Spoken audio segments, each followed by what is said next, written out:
Okay.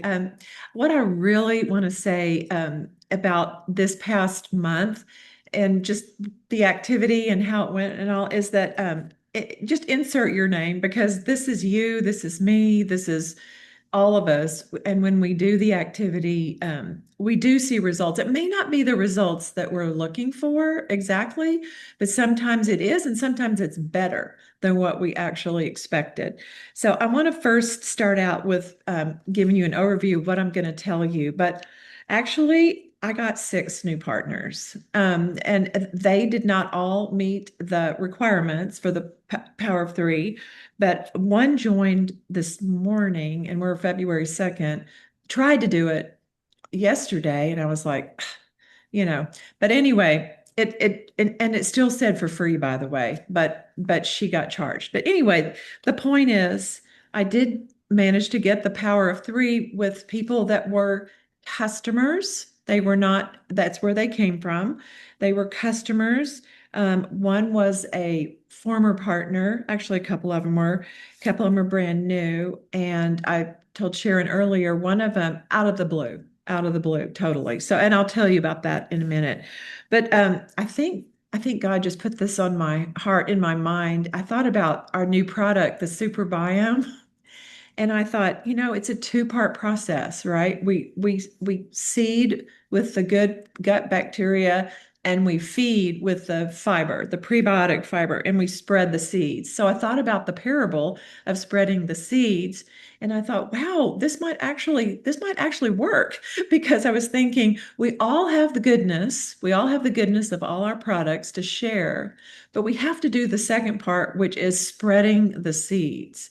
And the seeds are the people. I mean, the word, the message to the people is what I meant.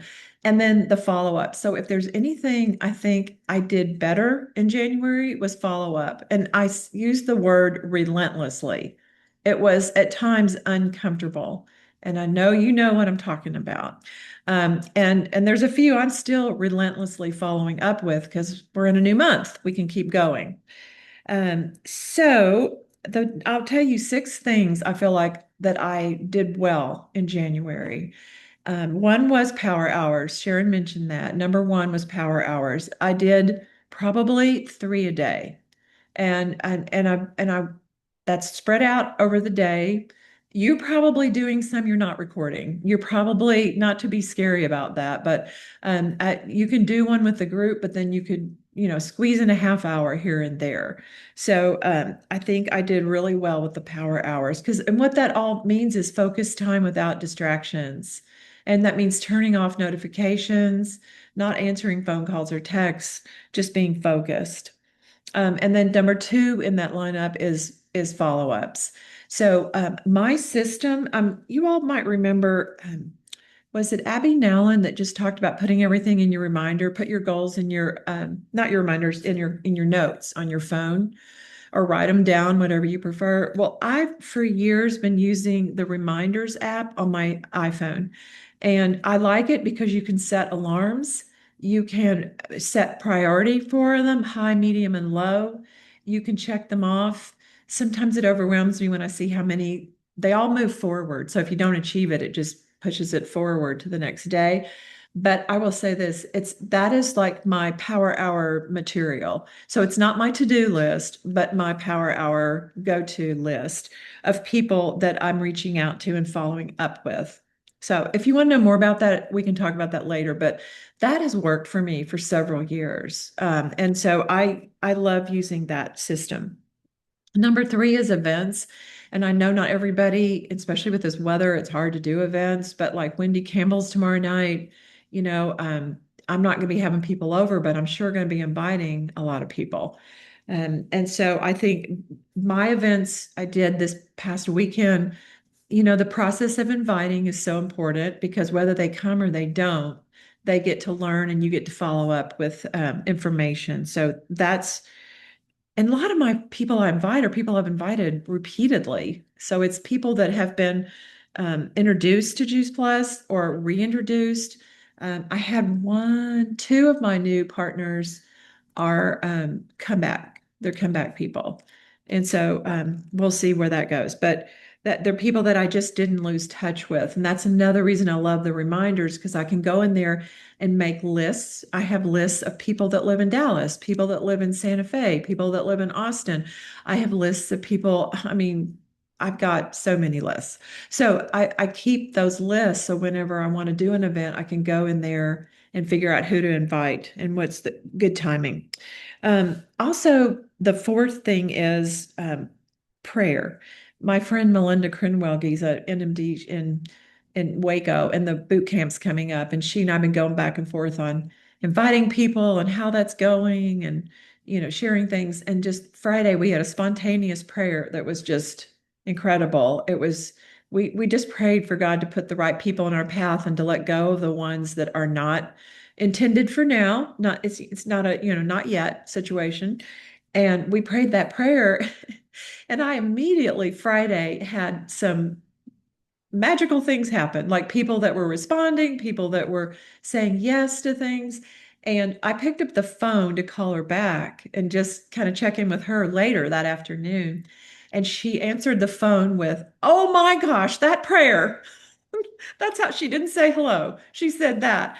And I said, "What's going on for you?" And she said, told me a situation that somebody that she's been wanting to talk to that to join her team and on and on. And I said, "I know, isn't it crazy how if we pray together, where two or more are gathered and we also do the work." So and God expects that from us too. So she said, I told Mick, her upline is Mick Daly, and she said, "I told Mick about our prayer, and I'm telling you, we have to do this like weekly."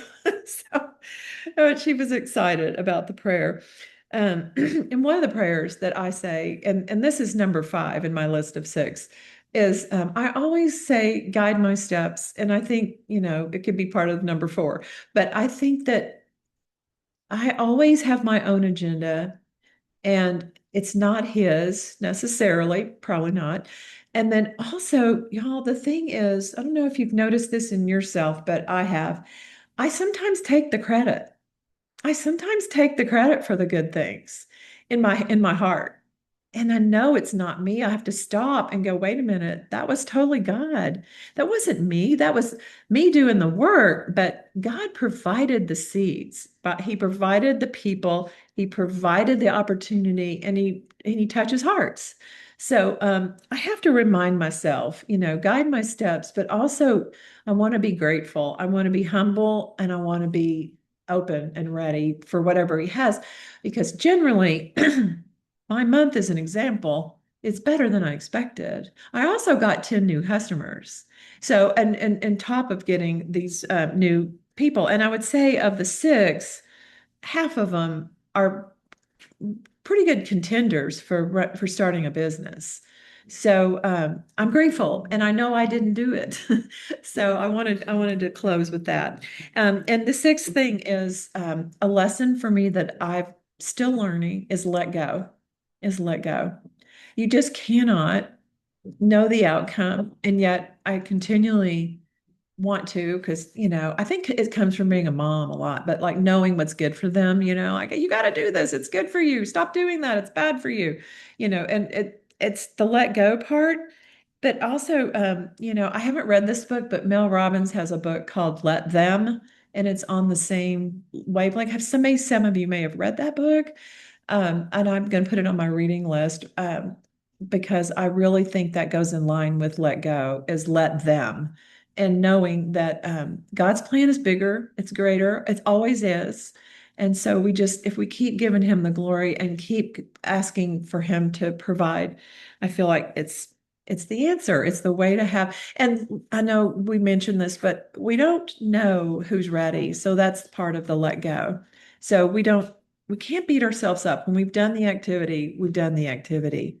But that's kind of a sum total. Oh, I will say my events. Okay, I did a salad in a jar. I haven't done one in 2 years. I did that on Saturday. That's where I got 2 new partners from a dental office that I didn't even know. Well, one was already a customer and the other one wasn't a customer. The second one was her name is Marissa. Marissa, I didn't even know if she would actually order because this was her second exposure and she hadn't ordered yet, and I didn't want to pressure her. Well, she not only ordered, she's going to put in her second 300 ppv order, and she's signed up as a partner. And she went and looked at all the things in the email. And she goes, "This is great. I can learn how to share this with knowledge and feel like I know how to talk about Juice Plus." I didn't know she want. I mean, I thought she was signing up for herself, And so that's one of those gifts, that I never. She was not on my list. I'll put it that way. So anyway, that's it. Maybe so many treasures there. That was incredible. And I had a couple people just ask, would you just bullet? A few of us missed a few of your six, and Yeah, I'll it's them all. number one is power hours. Number two is follow-ups. Number three is events. And four was a prayer. That's Mhm. just a prayer that I did with my friend Melinda, but that was it. Number five was guide my steps and being willing to listen to what he has instead of what I have. And number six is let go. Mm. Okay, that was fabulous. I'm going to turn off the recording and cannot wait to share this with everybody. Thank you so much. That was so valuable.